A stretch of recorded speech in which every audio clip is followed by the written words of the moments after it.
హెబ్రీయులకు రాస్తూ అపోస్తలుడైన పౌలు మొదటి అధ్యాయంలో అంటాడు, మనందరికీ కూడా రక్షణ అనే స్వాస్థ్యము ఇయ్యబడింది అన్నాడు. అది చాలా శ్రేష్టమైన మాట. రక్షణ అనేది ఒక స్వాస్థ్యం. నువ్వు రక్షించబడిన వ్యక్తివా? యేసుక్రీస్తు ప్రభు రక్తం ద్వారా కడగబడిన వ్యక్తివా? రెండవ జన్మ అనగా నూతన జన్మానుభవం నీలో ఉందా? నువ్వు రక్షించబడిన వ్యక్తివైతే నువ్వు ఆల్రెడీ ఓ గొప్ప స్వాస్థ్యాన్ని కలిగి ఉన్నావు. చాలాసార్లు లోకంలో వారిని వీరిని చూసి మత్సరపడుతూ ఉంటాం, అసూయ పడుతూ ఉంటాం. నాకెందుకు అలాంటివి లేవా, లేదా ఆ స్థాయిలో నేను ఎందుకు లేనా అని చాలామంది బాధపడుతూ ఉంటారు. అయితే రక్షించబడిన విశ్వాసి గమనించాల్సిన విషయం ఏంటంటే, రక్షణ అనేది గొప్ప స్వాస్థ్యం. నువ్వు రక్షించబడ్డావు అంటే ప్రపంచంలో అందరికన్నా గొప్ప స్వాస్థ్యం నీకుంది అని.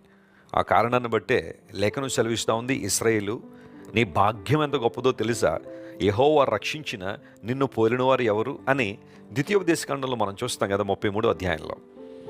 దేవుని చేత రక్షించబడిన వారితో సమానులు మరొకరు లేరు.